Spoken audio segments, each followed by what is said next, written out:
Hello and welcome to Consider the Truth. My name is Scott, and my goal is to help anyone listening to apply greater truth to their lives.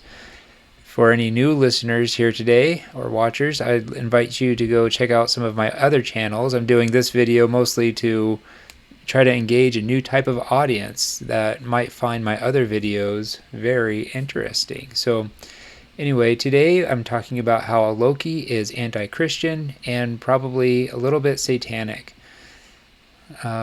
First of all, who is Loki from mythology? Before Marvel was ever invented, Loki was a lying, murderous demon from hell. He's the brother of Thor. He's a jokester, gregarious, mischievous, a shapeshifter, claims to be a god, victim of misunderstanding. And this episode we're going to go over, he says, I can't offer you salvation, but I can offer you something better. So this basically is Lucifer. He is the son of, what's his name, Ardeus, or Odin, and brother of Thor. And so Thor could represent like a Jesus Christ type figure. They're always in battle.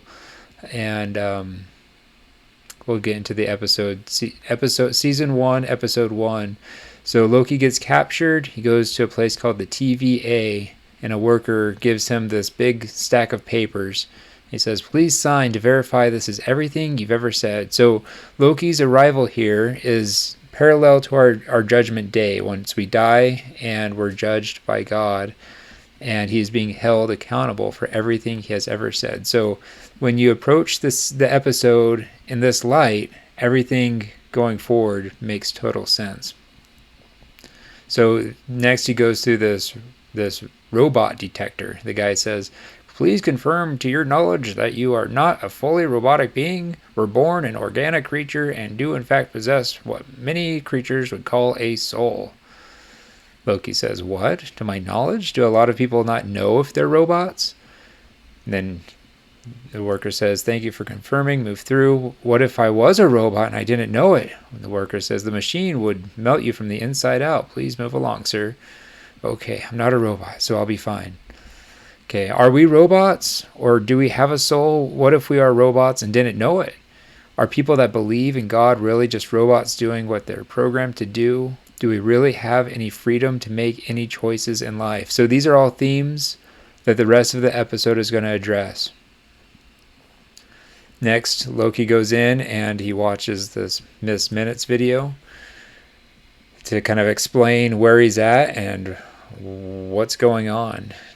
In the video it says, long ago there was a vast multiversal war. Countless unique timelines battled each other for supremacy, nearly resulting in the total destruction of, well, everything. But then the all-knowing timekeepers emerged, bringing peace by reorganizing the multiverse into a single timeline, the sacred timeline. Now the timekeepers protect and preserve the proper flow of time for everyone and everything. So the all-knowing timekeepers force their timeline upon the multiverse. They deem the timeline as being sacred. By protecting and preserving the proper flow of time, they eliminate or reset entire planets with their power. So these three figures here represent God the Father, Jesus Christ, and the Holy Ghost. Loki says, timekeepers, the sacred timeline? Who actually believes this bunkum?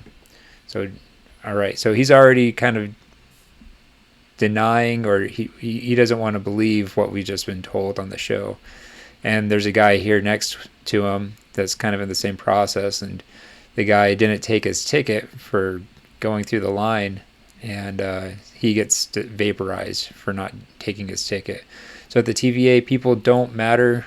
They can be vaporized without a second thought. So that's kind of a parallel with the commandments that were given from God. In this view, they're all trivial. They don't, taking a ticket, committing a sin, like what does it all really matter? But we're punished for these things. Next, so it jumps away, goes to we meet this new guy named Mobius, and he's tracking down Loki in these different timelines. And so he finds him as a young boy. He's in a cathedral or some kind of church, and you might notice that there's this giant mural of a devil behind him. Very strange that a church would have such stained glass there. And Mobius says, don't worry, that devil's afraid of us. We're going to take care of him, and we're going to put you back where you belong. And the kid gives Mobius a piece of candy and says, the devil bearing gifts. Very strange. So next goes back to Loki. He meets this judge, and Loki says, so they're talking about the timeline and what's going on, and at some point Loki says, well, perhaps I should speak to these timekeepers, gods to gods. Judge, I'm sorry, but they're quite busy. Loki, oh, they are? What are they doing? Judge, dictating the proper flow of time. Loki, I see, right. And then what do you do? I dictate the proper flow of time according to their dictation. So the timekeepers are too busy to involve themselves personally in our lives, but they have created people like this judge to dictate based on the timekeeper's dictations, as like a prophet. Loki says, hey, you ridiculous bureaucrats, you will not dictate how my story ends. The judge says, it's not your story, it never was. Implying we are not important in the story of life. This life is not about us. The messaging I'm getting up to this point is that people are little playthings of God. God is not loving, but instead he is harsh in his judgments for us, doing things that don't really matter, like taking a ticket or not. And the story of the world is about Jesus Christ and his glory, but not about us. So then Mobius and Loki start going through the TVA. They're walking around, and Loki says, this place is a nightmare. And Mobius says, that's another department.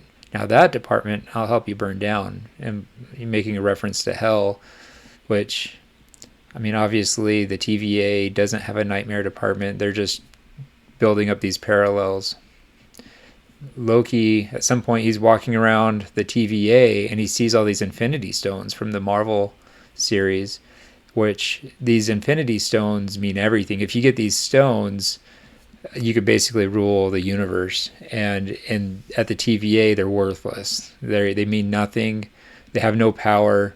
And among these Infinity Stones is a cross. So these guys are talking, and Loki says, you were created by the timekeepers. Mobius, yep. To protect the sacred timeline. Correct. The idea that your little club decides the fate of trillions of people across all of existence at the behest of 3 space lizards, yes, it's funny.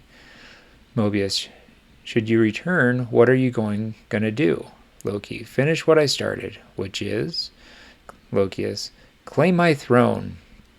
So Loki, like the devil, wants the power and glory of God for himself. Mobius, and I guess I'm wondering, why does someone with so much rage just want to rule? Oh, with so much range just want to rule. Loki says, I would have made it easy for them. Mobius, people like easy. Loki, the first most oppressive lie ever uttered was the Song of Freedom. Mobius, how's that one go?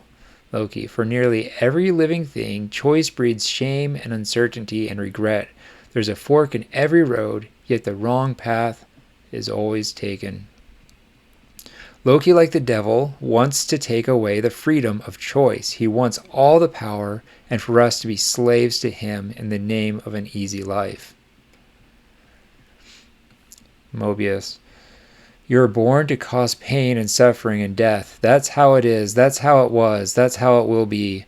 All so that others can achieve their best versions of themselves. So here Mobius explains why the devil's existence benefits people. So that's the end of episode 1, or my notes on episode 1. I think there's some other things that I probably could have pulled out. But going on to episode 2, there's this long conversation with Loki and Mobius here in the office. And I don't pull out everything from this conversation, but the theme is to have us doubt our beliefs. And there's some satanic messaging in here as well. So Loki says, I mean, you really believe in all this stuff, don't you? Mobius, I don't get hung up on it. Believe, not believe. I just accept what is. Okay, so it's like anyone who believes in this stuff doesn't really question it. They just kind of go along because that's what they've always known. They don't think for themselves. Loki, 3 magic lizards. And so just kind of poking fun at the whole idea of it. Mobius, and it's real because I believe it's real. Okay. And then a couple other quotes from this conversation. Loki says there's no such thing as free will, and that no one bad is ever truly bad and no one good is ever truly good, which has some truth to it. It's also a satanic message. Their goal is to blend good and evil, so that basically there is no good, there is no evil. It's just is what it is, and that's their end goal with all of this. So anyway, I hope you like the video. If you think this is entertaining, or you think it's interesting and other people might find it interesting, give it a thumbs up.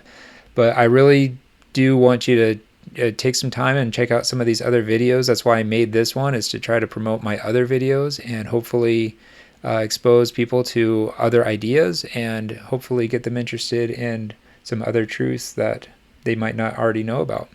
Anyway, I hope you guys have a great day.